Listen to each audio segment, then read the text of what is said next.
gang. Here's to nights that turn into mornings and friends that turn into family. Cheers!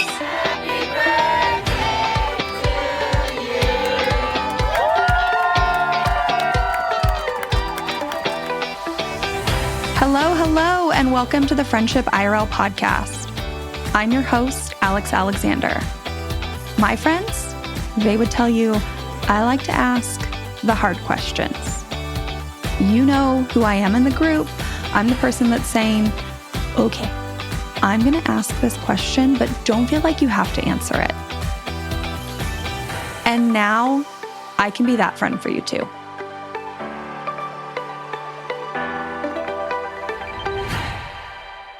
How much time do you spend with the people that matter to you most?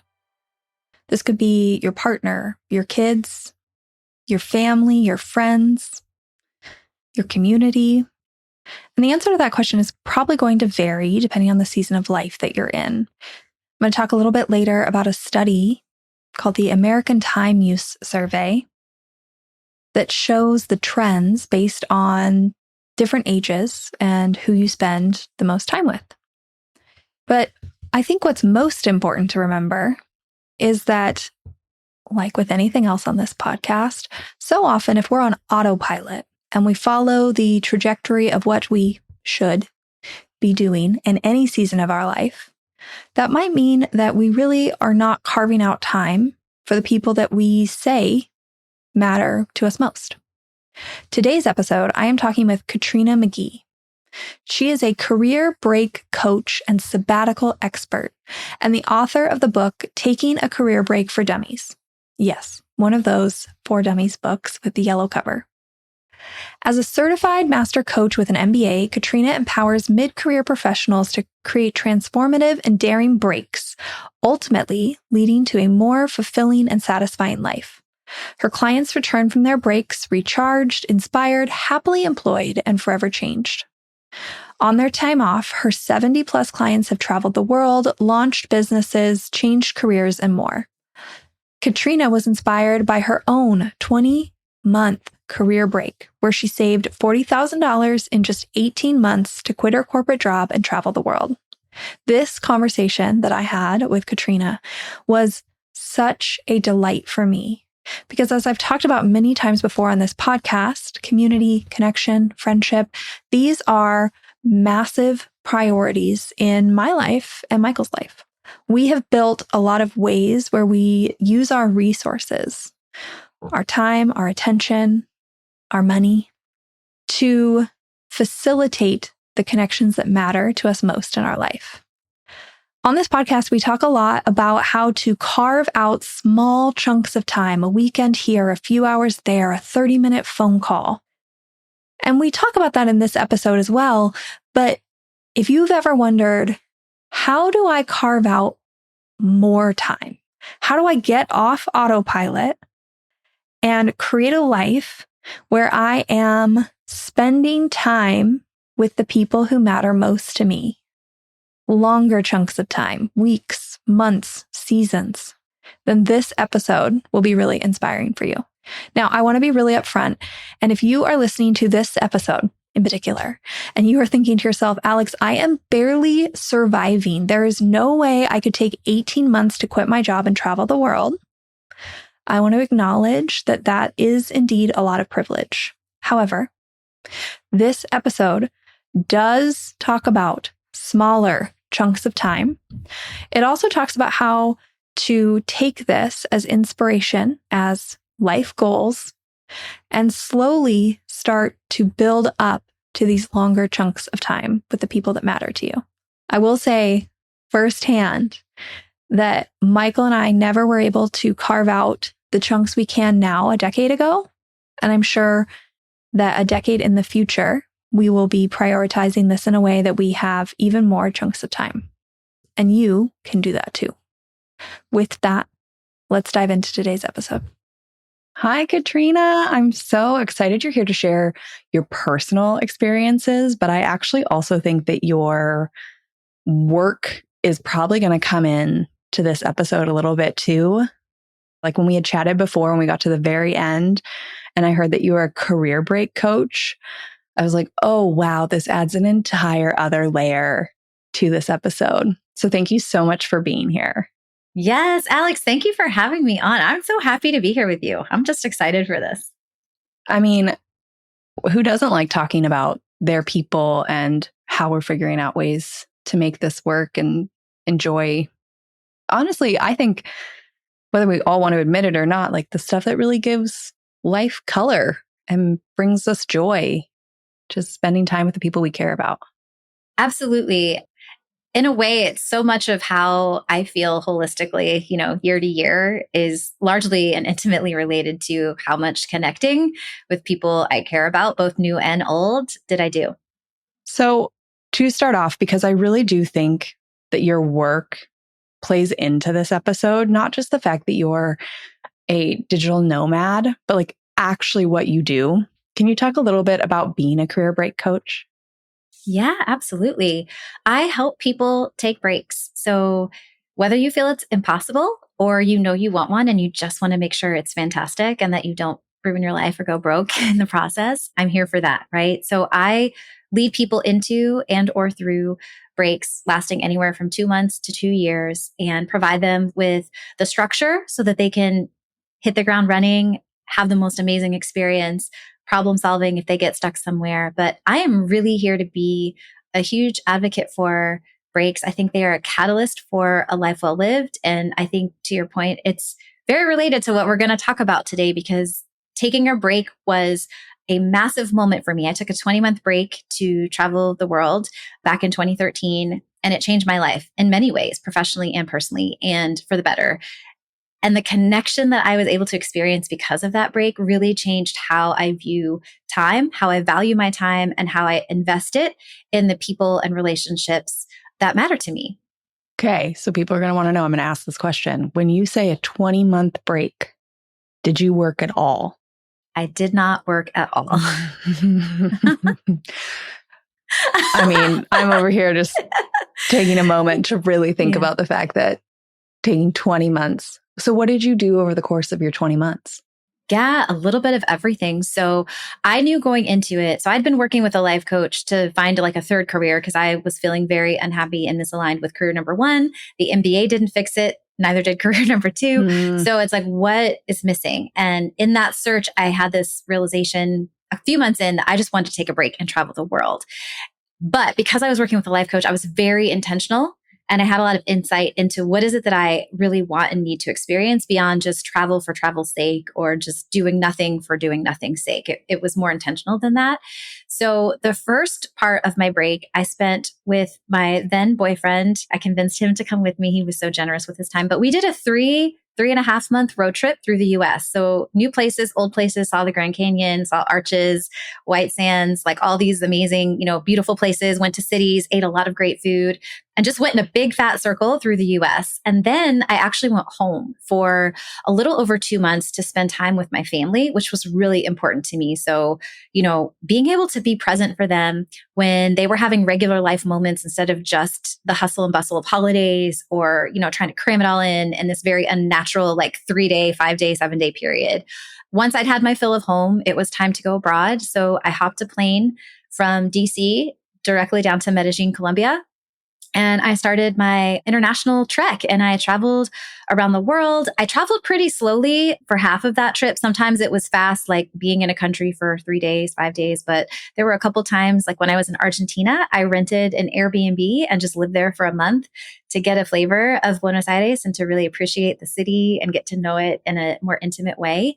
And then when I was done traveling, it was like, okay, I still am here for the exploration. So I actually moved to Denver, and this might come up later, but I actually moved in with one of my best friends that I would visit once a year, but I never lived with her before. And she had a basement apartment. She was like, you can come live with me. And I was like, what? Okay. Love, yes. Right. Yeah. It was so amazing. And so I spent 4 to 5 months in Denver, taking community ed classes, doing informational interviews, networking, having smaller adventures, and just really exploring what do I want the next chapter of my life to look like once I go back to work, and what is true for me now that I've had all of this change and all of this experience and all of these travels. Like, how am I different, and what do I want to change about my life going forward to be more in alignment with how I really want to be living and the life I want to have? I love this because so much of what I talk about on the podcast is kind of this idea that, like, right, we say, a lot of people, if you ask them, if you get them to stop for a second and talk about what's most important to them, it's often their people, whether that is family or, you know, their partner and children or their friends, culmination of all of it. Like, it's their people. And I love this quote by Ramit Sethi, and he says, show me your calendar and your bank account, and it'll tell you what is really important to you. Because a lot of people will say that their people are important to them, but then, you know, it's hard to get there for the weekend. It's hard to prioritize the time. They don't want to spend money on that party or that plane ticket. Like, we say that this matters to us. I talk a lot about how in our everyday lives, we can make small shifts to make this more of a priority, to like have our time in our bank account and our attention and our energy align with the fact that we say that this is a priority to us. But that's so hard to do when you're just in the day to day. What you're talking about is like stopping everything, resetting all your patterns, and coming out the other side. And I'm sure that's so powerful for people, because you're right. It's hard to make those little shifts in our day to day when you're so inundated with like what's already comfortable, even if you don't like it. It's just that it's your normal pattern. Absolutely. It's the autopilot, right? It's the default. Yeah. A lot of people living on autopilot. So when you were doing this, something that stood out to me is you talked about going home and living real life with your family. Can you talk a little bit more about that? Because I agree with you that there's really something about living real life with your people instead of just flying in for 2 days. Yeah. Wow. I mean, so much. When you come in for those 2 days, those 7 days, you're the special guest, right? We're doing unnatural things. We're shifting time around. We're putting a lot of energy into sort of celebrating your existence, but in a kind of unnatural way. And it's fun, but real life happens in between those really big moments. And, you know, as a kid, I remember having like one couch and a chair in our family room, and we would watch like, you know, The Cosby Show or, you know, Married with Children or something. But like we would sit together on the couch and watch TV after, you know, having dinner. And it was just so much communal time where it wasn't about the event. It wasn't about the thing, but it's having little conversations. It's asking someone how their day went and really being able to listen and really feeling like the nuances of that day matter. It's not the highlight reel of the last 6 months or the last 12 months that you missed. What's like the 3 things you need to know, but it's like these little moments that are going to add up to be the story of my life. And as an adult who went away to college, very far away from where I grew up, like plane ticket kind of far, and then moved away even further once, you know, I started working, I had never lived with my family since then. And I feel like there were so many micro moments I was missing. And, you know, parents age. If you're lucky to have parents, family, whoever, somebody, you know, people in your life, it's like, I didn't want to take that for granted. So going home was a lot of just conversations and like playing a board game, taking a walk, but being able to really know how someone is doing and know about the friends, the office drama, trying new recipes, like baking with my mom, but not baking like the most amazing Thanksgiving dinner, but just trying a new gluten-free recipe because it was fun. And that was what the activity was. And then you make so many memories that will last you a lifetime when that person's not here. When you're able to just have those really small, low pressure, low stakes moments where you just see the beauty of regular life. Like life is always happening in the present moment. It doesn't have to be overly constructed. It doesn't have to be YOLO, over the top, you know, going. And I just had a lot of those really beautiful moments being with my family and visiting my friends that I hadn't seen in years that, live in the town where I grew up, and going for coffee and then seeing them again and then going for a walk and then seeing them again because I'm here for a while, and really rebuilding a connection with that consistency and just knowing how they're doing, meeting their kids or getting to know their kids. I think that's a thing for me as a single person too. Most of my friends have kids or a lot of them do. And I might know their names. I might know how old they are, but I don't know them. And I sure as heck don't have memories with them. But this is like a really huge part of my friends' lives. And when I'm slowing down, I actually get to know the people in their life beyond just the names and the faces and the ages. In 2022, the U.S. Bureau of Labor and Statistics authorized something called the Time Use Survey. Now, this survey, of course, was done by the U.S. on U.S. citizens. And I just want to note that for our international listeners out there, because every culture is different. But I would imagine that there are a lot of similarities. Now, the study overall is super fascinating. There's so much data in there. It shows how many hours we're spending watching TV, using social media, but it also shows how much time is spent cleaning or caregiving or on meal prep. It is very, very interesting to look through, and I will link it in the show notes if you want to go dig through it yourself. But the portion of the study that I was particularly interested in is the portion of the study where they talk about how much time are we spending with various groups of people in our lives. And there are some visuals for this. And when you look at them, they're kind of shocking because you think to yourself, gosh, these are some of my most important people. I'm spending how much time with them? But when you also look at it, you think, yeah, this makes sense, right? Because when you look at, let's say, the coworkers, for example, when you hit your prime working years, your coworkers are pretty high on that chart. And then over time, through the decades, as you move through retirement, that number gets lower and lower. When you meet a partner, that line jumps up and then continues pretty high. When you have kids, that line hits pretty near the top. But as your kids get older and more independent and then move out of the house, that line drops lower. Now, friends increase in your teens and 20s, but when you hit your 30s, the chart shows that there is a pretty steady decline, that friendship dip, where those friends ride down to the bottom of the chart, which is where they stay for the rest of your life.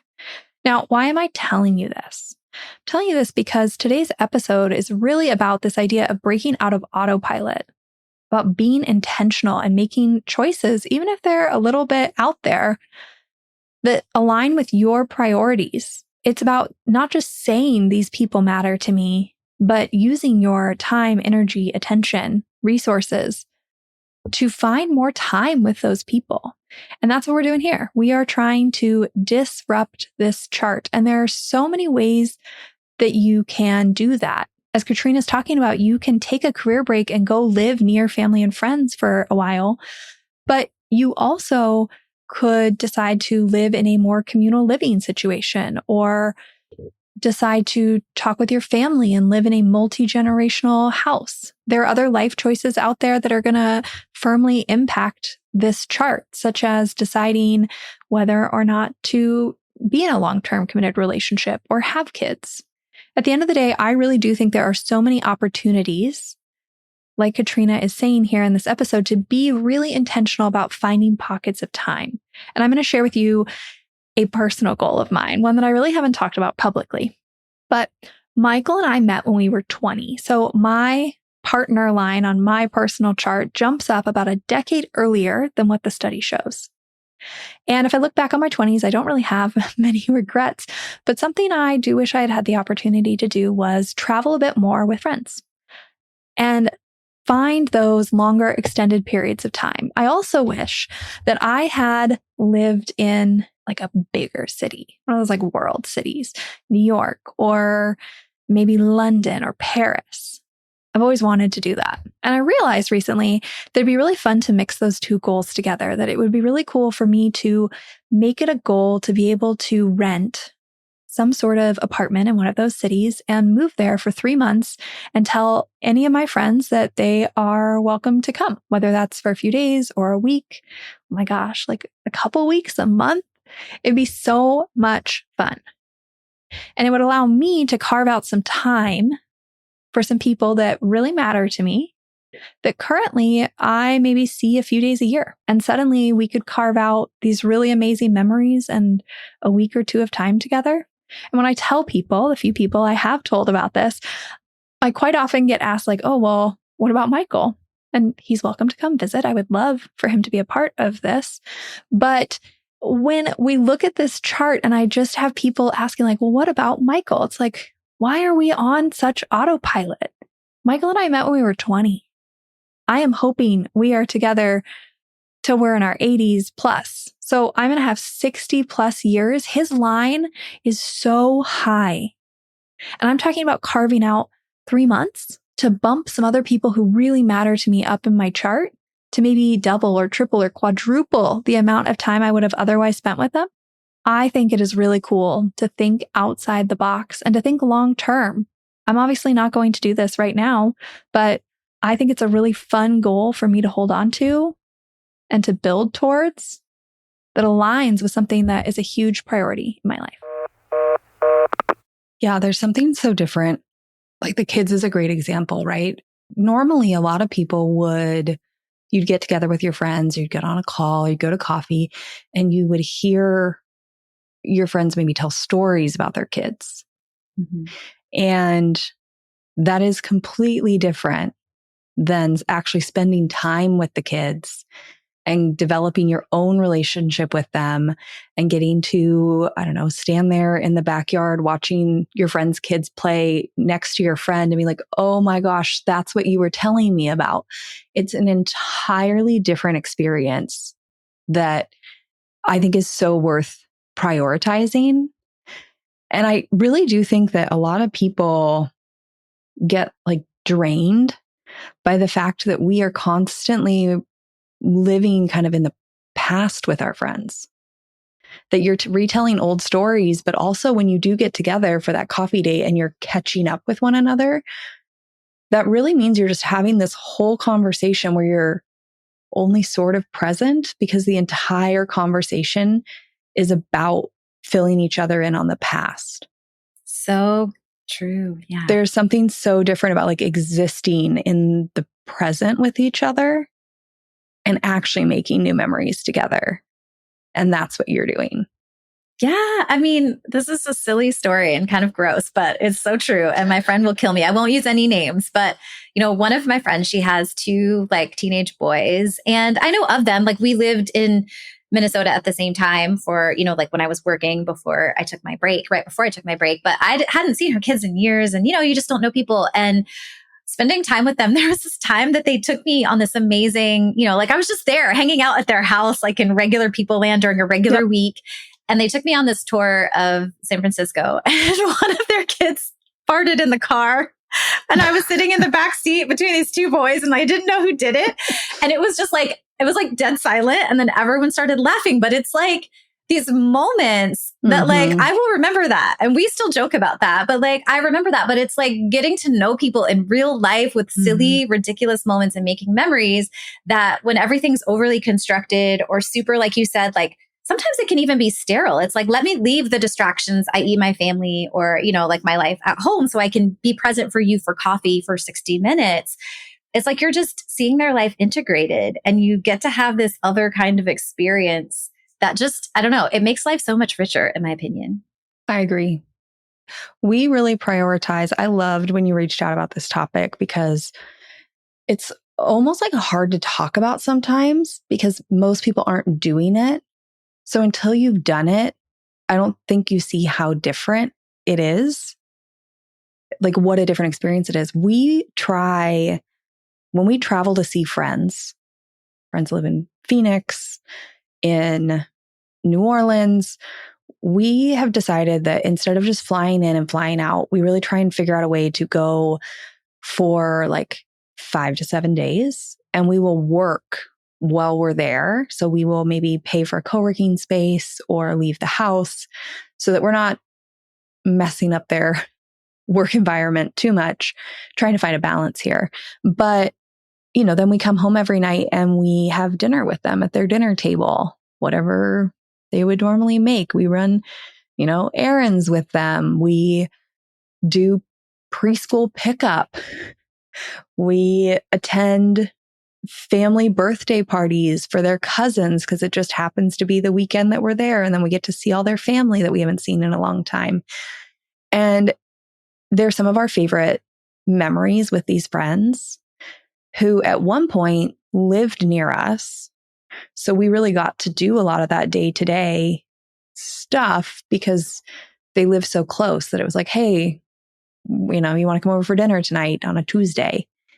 What are you doing? Are you running errands? Oh, I'll come meet you, whatever. We can't do that because they live far away. And so I think about it, and now it's like I could fly in for 2 to 3 days and kind of have that curated experience, or I could work through. I mean, there's a little discomfort. It's a little odd to navigate just entering someone's life the first time. Yeah. It's more normal now that we've done it a few times with certain friends, but we get maybe 5 to 7 days a year. And we used to get multiple a week, 100 days. So if I'm going to have to fly on down there, we really try and prioritize making it as meaningful as possible to do it. But not many people are doing that. So it's hard to talk to someone because they're like, I don't know, is it really that different? But I think you and I would agree that it is. Oh my gosh. It's so different. It's so different. It's just it's like looking at, a box of crayons and all you can see are green and yellow. And then you put these glasses on and you see red and you see blue and you see brown and you see orange. It's like what you see in life and in the life of the people you love, especially, is just so much more nuanced. It's so much more vibrant. I mean, I've done similar to you. I've done 5 a.m. coffee runs with my friends in Seattle who own a espresso shop, and they have to open it up and they have a routine. And the routine is that the wife who works a corporate job on Saturdays, gets up and drives the husband because it's down in Pike's Place, so they can't park down there. So she drives him down there and drops him off, and he makes her a cappuccino or a latte or something in the thing. And so I've gotten my ass up for that and been in the car half asleep and done the run. And it's I know this experience now. And then we go to the grocery store at 6 a.m. because that's what she does. And to just know life with people, to really know life, I think it's not only, helpful, insightful, and meaningful, but it's they also get to know you, right? It's you guys get to know each other even deeper and share in this experience of life. And those people are so dear to me. They feel like family. And it's largely because of my lifestyle, having spent these week-long sojourns with them. It's I know them on a level where I can show up and we can have a conversation about anything. I know so much about smaller details of their life. And it's just you feel bonded, right? It's bonding with people that you care about. I think that some of the relationships we hold the most dear are because we lived life with those people at one point. The normal of our society now is that as an adult, you really don't live life except in a few unique scenarios with anybody other than a romantic partner. But I think what you and I are talking about is we still can. Yeah.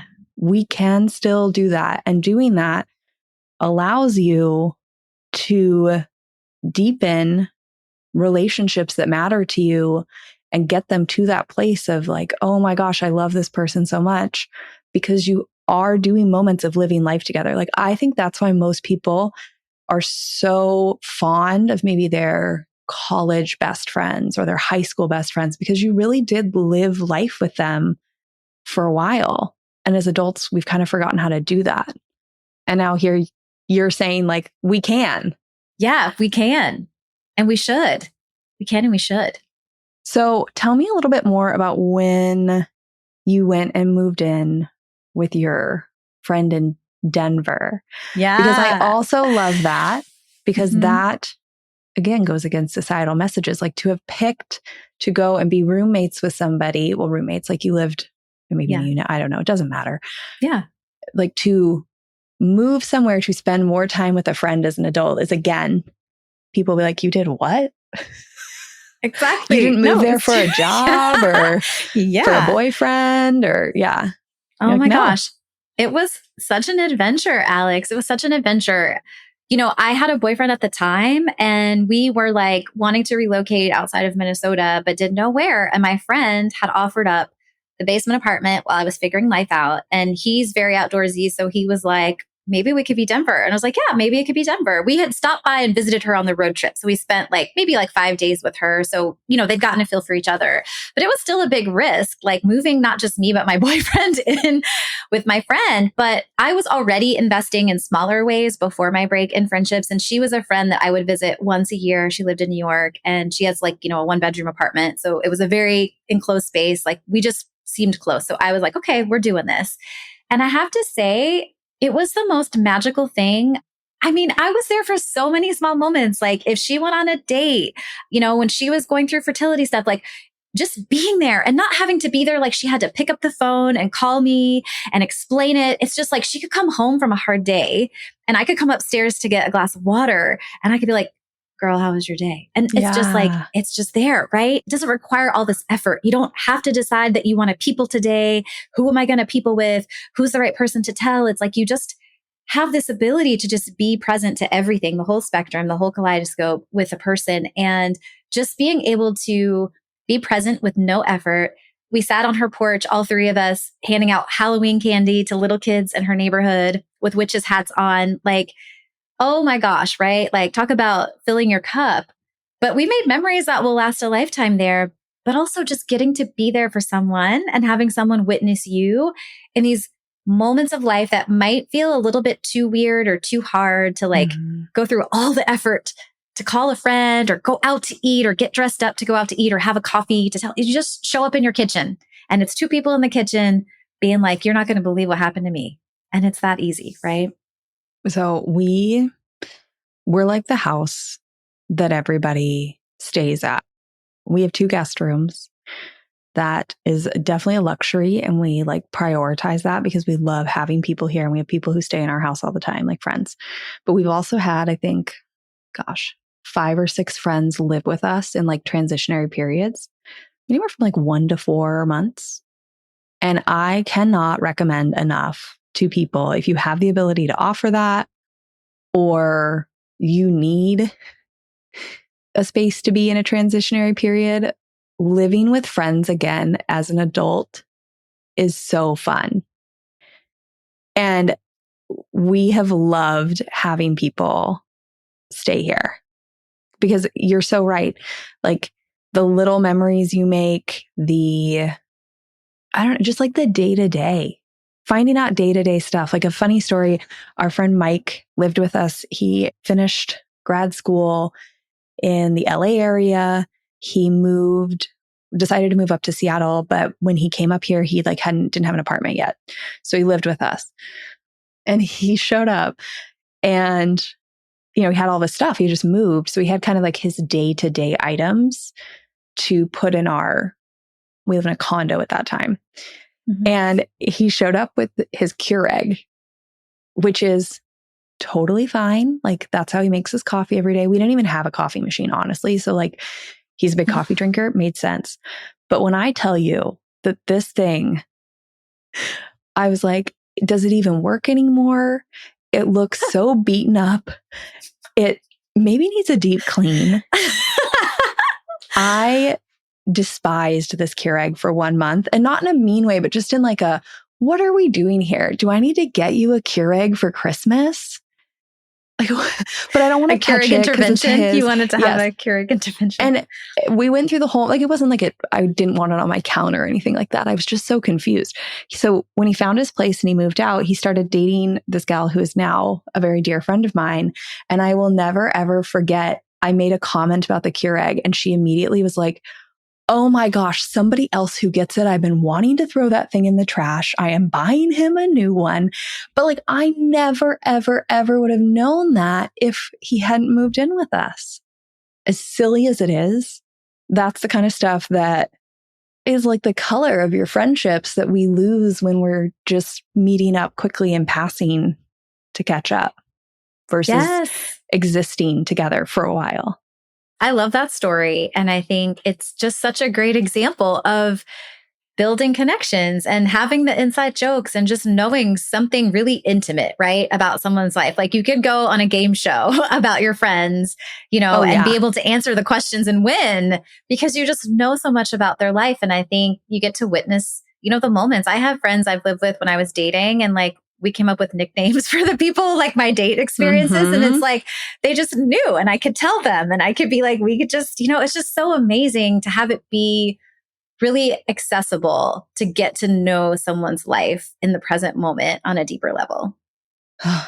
This is such a fun conversation. I'm having such a fun conversation with this. So what I do want to ask you, partially because this kind of fits in with your career. So I'm thinking you probably have some answers to this. For people who are listening to this and thinking, oh my gosh, I want this. Do you have any tips on how to find this in your life a little bit? Yes, I absolutely do. So I have a lot, like we've been talking a lot about old friendships that have been rekindled, but in my 5+ years of nomadic living, plus my career breaks, I've made a lot of new friends too. And believe me when I say I've stayed in their guest rooms as well. And sometimes like even in their room, because they're like, you could just stay in my room and have my room. Number one is I think you have to be open even when it's uncomfortable. So it's easier said than done. I totally understand that. But if one of your big things is I want to build more connection, I want to have better friendships, you have to be open and you have to be willing to invest, right? Your time, your energy to be uncomfortable, to like face those fears. I sat in a bar next to a woman when I was passing through Kansas City, and she just had like the warmest smile and the warmest hello. And I returned that. And 4 years later, she's one of my great friends. Like I've seen her several times since. I've spent time at her house. But it starts with being open. And I think one of the things my break taught me is that the world is generally a much kinder place than I thought it was. Like a lot of the messaging I had received, especially as a woman traveling solo for the international parts of my break, was be afraid of everyone, be afraid of people trying to take advantage of you. And not that bad things don't happen, but I was so surprised when I'm on the other side of the world, how many people wanted to help me that didn't even know me. And I think that really built on my already maybe friendly, more open disposition to be like more open and more trusting or just more interested, right? In getting to know people. But I think open and willing to invest. And you can't keep score. I think that's another really important thing when you're trying to deepen your relationships. I have friends I've called who don't always return my phone call, or, like I might be willing to fly across country to see them, but their life circumstances say that they can't do the same. And when you keep score, right, your brain is always going to tell you that you're ahead and that like your friends have disappointed you in some way or that they just don't love you as much. But if you can get to a place of real like love and compassion, understanding everybody shows up differently, there really is no score. I think it allows you to be present to how somebody wants to be your friend and wants to be there. I have people that would house me if they had 25 guests. They would house me in their house, they would feed me, and they would ask nothing in return. But they might not come visit me in wherever I'm living because that's how their life is. And if I can understand that, I get to make the choice. Like, is this a friendship I want to invest in or no? But like being able to accept that and accept how they want to love me and then being able to love them the way that I want to love them, right? Like, I think that matters a lot too. The keeping score thing, the other thing that I was thinking about when you were saying that, because I totally agree, is that when in the friendship, it feels like you're keeping score, right? Like they feel as if you visited them twice, so they should come visit you. But again, their life circumstances really just don't allow that right now. Then all that shame builds up. And then that makes people even less likely to do the things they can do or that align with their current season of life or their just what they have to give. So I totally agree with you. And like we do that. We fly and see our friends all the time. And some of them will reciprocate that, but others have their own ways of showing up, also acknowledging, like they're housing us, they're feeding us, they're rearranging their life a little bit to allow us in, they're being open. Like there's just so many things. And always letting them know that's enough, because then they're more willing to show up versus feeling guilty. I think that holds so many people back. Absolutely. Like letting people love you the way they can and want to love you, and letting that be love instead of needing it to look a certain way, I think just opens you up to receive more and for people to want to give more to you in that experience, for sure. And so, the other thing I would add as far as like, how can somebody go about creating this? What I found taking career breaks, especially when I'm doing this thing and I'm traveling and I'm being all wild and crazy and zany, it was so surprising to me how many humans, some of them didn't even know me well. Somebody was a coworker that like I had maybe had like 2 meetings with. And she was like, you can come stay with me and my partner. Like when you're passing through Austin, I'm like, what? And they fed us and they really housed them in like a real, like nice room with all the things. And it's just, don't be afraid to tell people that you want connection or that you're coming somewhere or that you want to come visit them. Or, like it was so surprising to me how excited people were to actually be a part of my journey. I think, especially for anyone listening that's thinking about taking a break, when you say I'm on a break, people are like, that's so fascinating. I want to support you. Do you want to come here? Do you want to come out? Like, what do you want to do? And it was just like, wow. I think it busted open the door of possibility for connection to have that and for people to have something to rally around with me and support me in some way and want to just be able to touch that experience and kind of know it, even if, like sort of like secondhand. Well, I'm sure that people know that if you're taking this break, it's going to be like a very memorable time, right? Because you're reintegrating everything and they want to be a part of that. Like you're going to remember all this. They want to be part of those memories. If you're resetting, they want to be part of the new version. Like I can totally get why people lean in and offer things. Yeah. It's entertainment too, right? Like this person has just been on an epic adventure and I get to ask them all the questions and like hear their stories and learn more about what the heck they're doing. I think it's really exciting and interesting for people, especially if they feel stuck in a routine. Like you might be the catalyst that shakes them up. And when you leave, they might start to question how they want to live life differently or what is stale in their life that they want to switch up. I was going to say, there probably is something too about wanting, if they're going to reconnect with you, being like, wow, well, this is such a great time because there's no distractions.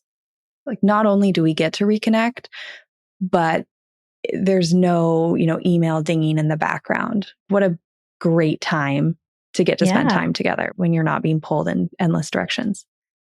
So when people come to you as a career break coach, how often do you think that connection is one of the reasons they want to take a break? 90% of the time. What? I didn't even really answer to that, everyone. Yeah. So yes, Alex. So we do some prompts. I have 5 prompts. And with those 5 prompts, I can tell them what their purpose statement is and what their 4 themes or pillars for their break will be. And about 90% have a pillar. So one of their 4 pillars is about connection. It might be community. For some people, that's like a lesser one, but it's the idea of wanting to belong to a collective or find more people like them. But for a lot of people, it's quality time with loved ones. So it's about building and strengthening connection. Now, it might be because somebody is sick and they want to like really invest in that, but it could also just be because they have a life and a family and friends that they feel like their job has sort of stolen all of that, free time, space, energy, and mental load like from them. So they want to pour back into the people that they love and care about. But I think as humans, connection is important. And what I find is that when people are getting down to what are these 4 pillars, some version of connection is 90% of the time one of the pillars. 90% is a wild statistic. And I'm not shocked at all by it because I really think that societal messaging tells us that connection is important when we're younger, right? They're like, that's the time. Spend all the time you can with your friends because it won't always be this way. Spend this time with your family because it won't always be this way. Like anybody. And then you get this message shift in like your late 20s, early 30s, where everything else is more important. Finances, career, finding a partner, family, maybe some passions. But honestly, I don't think that really appears till later, like your 50s, 40s, where it's like, oh, now I need to do those things I've always wanted to do. And connection just kind of falls off the map for a lot of people. which is why I'm not shocked at all that 90% of people are telling you that's why they want to reset. 90%. That's wild. Man, I want to acknowledge if you are somebody who's listening to this and you are saying, yeah, I'm also at my breaking point. Connection is also a huge priority for me. I feel burnt out, but it is not accessible for me to take an extended career break. Like I'm just out here trying to survive. There is no way I can do what we're talking about this episode. Then I see you. And I want to say that for most of us, myself included, it is a slow build to make this a bigger priority in your life. So I want to give you an exercise. I actually talk about this exercise in my book. And I had a version of this exercise, but I wasn't quite getting it to where I wanted it to be. I couldn't figure out what the missing piece was. And then randomly one day, I was listening to a podcast that I love, which is the Hidden Brain podcast. And there's an episode titled Taking Control of Your Time. And that episode features psychologist Cassie Holmes. And she talked about the missing piece that I couldn't quite put together here. So here's what you're going to do. You are going to track your time for a week, 2 weeks if you want. 1 week is great. You're going to write down in as much detail as you can how you are using your time. What are you doing? Are you commuting? Are you sleeping? Are you hygiene, cooking, scrolling, watching TV, working out? What are you doing? And try and be as detailed as possible. And then after the week is up, you are going to sit down and you are going to rate all those activities. So on a scale of 1 to 10, you are going to rate how much joy or fulfillment does that activity bring you. And then when you combine that with the total amount of time you spent on each of those activities, are the activities that are taking up the most amount of your time fulfilling? And I get that they're not all going to be fulfilling because we all have to do certain things to take care of ourselves. But there are also probably going to be some that are in there that we either didn't realize are taking up that much time in our life, but they really aren't fulfilling, or you might find that you really don't have any fulfilling activities. It's just going to give you some information because the hope here is that you can shift some small pockets of time into activities that are fulfilling, whether those are connection or otherwise. And as you do that, hopefully you can start to add a little bit more to your schedule every week. You can start to be more intentional about prioritizing those activities that matter to you most.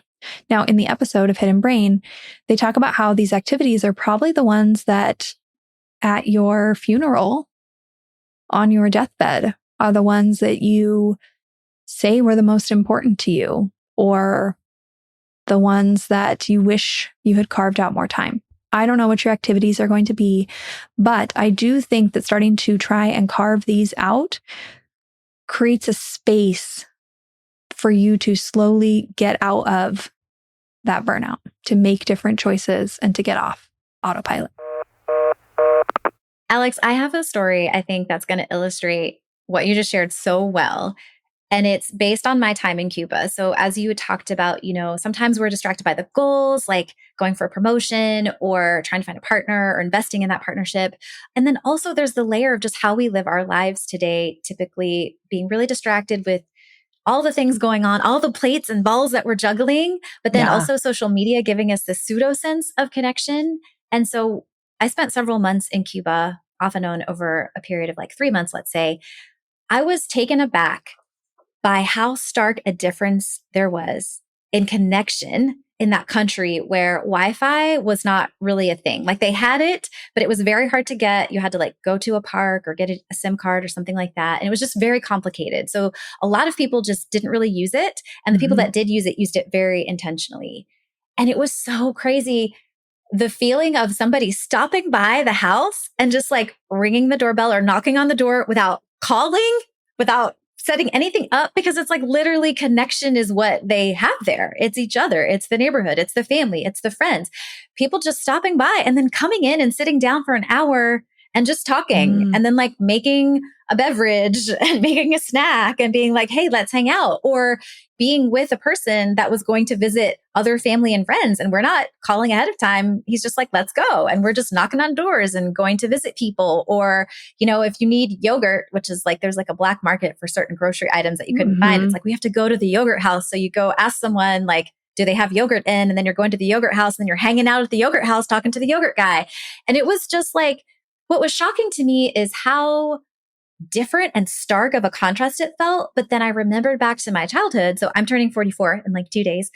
And remembering back to my childhood and being like, oh my God, this is actually what life was like when I was 8. Like my parents had friends just stop by the house, or we would just get in the car and be like, let's go visit your, you know, like our friend. And they have kids our age. And it's like, we'll assume they'll be home. And if we're not, we'll just leave a note on the door and we'll do something else. And it's like, oh my goodness, how different we live life today versus how I experienced it. And I think that immersion and that sort of like old way of doing it just made me realize how much connection is lacking in our typical sort of default day-to-day life that a lot of us live now. Yeah, there are podcast episodes I have about various aspects of that. I don't have a social media one yet, although it is very high on my list. But I have episodes about third places, right? Like structurally, there are, I guess what you're trying to get at, there are structural reasons in the US that connection is harder. It is more difficult because of laws, because of the ways we've set up our society, because of we have to overcome and step outside what is normal in order to find connection right now. It wasn't always that way. So you are totally right. And the Cuba example, I mean, now I'm like, I should go immerse myself in that because I would probably have so many observations. Because I think you're right. And the thing is, so much of this episode, we don't have to follow the norms. Are they really serving us? Like, I don't think a lot of people are being served by doing it the way that we're being told we quote unquote should. Like that we should just show up, spend 2 days together and go home is leaving a lot of people feeling disconnected. So questioning like, why are we doing it the way we're being told we should do it and doing it different ways instead? Like there's nothing to say you can't walk over and knock on your neighbor's door. Absolutely. But it would be so foreign right now. Are you kidding? Like if someone showed up knocking on my door and I wasn't expecting it, like here in the US, my first reaction is like to like try to look at the people or something and be like, who's here? Why are they here? Just because it's such a foreign way of living now. It's just so different, right? It's such a different reality in so many ways. And I have to go back now and listen to those episodes where you talk about like the structural obstacles, because I'm like, oh, she's so wise. And I want to know what these structural obstacles are. So I'm definitely going to go back and listen. I just think that pointing out the structural is really important because a lot of people feel like something's wrong with them. Like why can't they do this? And although there is some of this that is like relearning and rewiring our brains for how we're connecting, part of it is also realizing that over decades, we have set up society in a way that now we have to overcome additional structural challenges. So it's not all our individual responsibility. Like some of this is a collective failure. Yeah. That now we have to overcompensate for in a world where we're already working so hard to pay your bills, get food on the table, do all the adult life things, like make sure your bill is actually paid, that you like log online and do the task. We're already juggling a lot of balls. And now this thing that used to be more ingrained, we have to do more work. And I feel like people need to know that so they're not as hard on themselves. I love that you share that. And I think that's a really good thing to point out and very permission giving. And, you know, to the point that you shared earlier about, do you want, you know, just those 2 days, like thinking about things beyond just the default or the air quotes like guidelines or rules, that's even being generous, right? Because for so many of us, I think friends that don't live in our immediate vicinity don't even get the 2 days. If you have 18 PTO days or unlimited PTO days, which are really like, you know, 5 PTO days, you have to decide between the holidays, your family, your kids' events, your sick days, your travel to get your own inspiration cup or your just decompression vacation in line, right? You have to give all of those things first. There's not time for the person that you really like, but isn't your family or your best friend. And even your best friend might not make the cut, several years in a row. And so it's not just like, can you give more, but can you like give it to more people, right? Can you have connection with more people, like deeper and more expansive connection? Yep. And I love that you're acknowledging that. Like I would have put that in the intro to this episode. Like what we're talking about is obviously something that there's a lot of privilege in the flexibility that you and I both have that a lot of people do not have. But then, that leads back to the question of like structurally, why have we set it up this way? And that's not something I'm going to answer. And that's not something that necessarily I'm going to fix, but probably something that collectively we should really be questioning. Absolutely. 100%. And I'm going to offer, if you feel disempowered listening to this and being like, oh, well, I'm not working remotely. Like I can't do, when I had my corporate office job pre-pandemic where I had to like be in the office, I still was able to create it. You can be creative, right? You can take a long weekend. You can decide that you're going to take Friday off and you can leave on a Thursday and spend some good quality time with someone with just one vacation day, right? Instead of needing to go big for the weekend, or you can try to meet in the middle, or you can take a work trip, right? And you can sort of add a day on, or, just try, like there are ways that you can create more connection, even if you don't have unlimited flexibility in your location or the ability to remote work. Like, please don't think that that's not for you or that it's impossible. Like I did it. I can just do it at such a bigger level now that I've decided I'm in charge of my schedule and where and how I'm going to work. Yeah. I mean, I obviously work for myself, but Michael, my husband, he works a corporate job. And over time, he's got more flexibility, but we used to have to be really creative with how we did things. Sometimes even to the point where like he would maybe take a work trip somewhere and some friend would like come meet up and you get to like do dinner after meetings in the evening, but that flight was shorter. All to say, yes, I think you can be creative. And I also think there's something to be said about if that is where you are right now, you could decide that this is a priority. Like I have another episode coming out with somebody who, how do I want to put this? Like realized that community and connection was so important that her company had relocated her somewhere. She was miserable. And she decided she wanted to move back closer to all of her people, which isn't actually even where she's from. It's like all of her friends were in another city. And she was willing to quit her job. She decided this was a priority. So I think for anybody listening to this, if you're like, this is really what I want, maybe it's not immediate, but maybe this becomes your goal. Absolutely. And that's definitely how Michael and I have approached this. It's been a slow build. But career-wise, like this has been a goal of his and mine, but his to figure out how to make this more accessible in his job. It's about priorities, to your point. The episode that I'm referring to here has, at this point, been released. It is episode 65 with Jenna. And the entire episode is about how she really was on autopilot moving around the country for her job, which is a job she really enjoys, until she ends up in the Pacific Northwest and realizes that she is incredibly unhappy and that the missing piece is her people, and that she thinks that it is so important to her mental health, to her overall well-being, to live near her people and to prioritize her connections, that she decides to tell her company, which she loves, remember, that she wants to move back there, even if they need to let her go. And I would say that that is an extreme alignment of her priorities. It is a step outside of autopilot. And it's really interesting to hear about her journey from being on autopilot to having that realization to making the choice to move closer to her people back to Kansas City. So go listen to episode 65. If it matters to you, being conscious and aware of putting it at the top of your list means that you can direct your energy into problem solving and coming up with creative and resourceful ways to make it happen for you.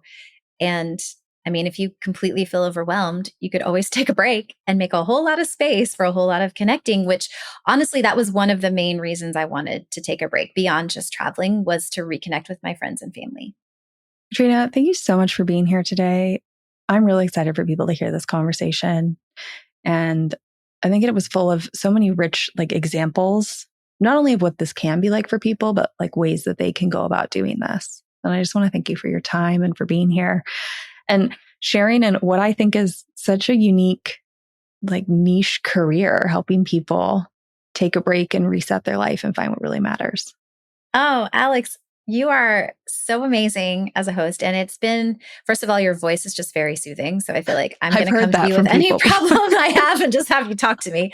This has been a really awesome conversation. And I feel like my heart feels warm just reflecting on the things we've talked about and reliving some of those moments. And I think it's just so important. So I'm so glad that you're doing this and that you invited me on to come share my experience and my perspective on connection, which is honestly kind of different than a lot of people's. But I think I just want to be part of contributing, right, to people being able to experience life the way that they want to. And I think connection is a big part of that. I agree with that. This episode has been such a fun one for me to record. As I've talked about multiple times in this episode, friendship, community, connection is just such a big priority in my life. Shocker. I know I talk about it on the internet. But sometimes when I tell people the goals we have, the things we're trying to prioritize, the ways that we are using our resources to prioritize connection and step outside the box, people just kind of look at us and wonder what we're doing. And it doesn't matter that much because what we're doing makes us happy. But it just is really fulfilling to me to hear somebody else talk about this in the way that I am. I think it's also been really fun in this episode to reflect back. Michael and I have been together 14 and a half years now. And connection is something that we come back to month after month, year after year. We are always trying to squeeze out a little bit more, prioritize this a little bit more in our life. And I'm telling you that because this did not happen. The things I'm telling you in this episode did not happen overnight. And your ideal version of this may not look like mine. And that's great. It shouldn't look like mine, but it is worth it to spend some time to think about how you can start moving closer to your own ideal version of connection, and then start to carve out those small pockets of time. Start to prioritize those bigger chunks. Because if you do that now, you are building a life that this could be the difference between waking up 10 years from now in burnout or unhappy or needing to completely blow up your life and start over. And maybe you have the option. Go find Katrina, go follow her, go hire her, go check out her book. But if you don't, I hope that this episode gave you some ideas of how you can start to make this shift, even if it's small shifts over time. See you next week. Thank you for listening to this episode of Friendship IRL. I am so honored to have these conversations with you, but don't let the chat die here. Send me a voice message. I created a special website just to chat with you. You can find it at alex.chat. You can also find me on Instagram. My handle @itsAlexAlexander, or go ahead and leave a review wherever you prefer to listen to podcasts. Now, if you want to take this conversation a step further, send this episode to a friend. Tell them you found it interesting and use what we just talked about as a conversation starter the next time you and your friend hang out. No need for a teary goodbye. I'll be back with a new episode next week.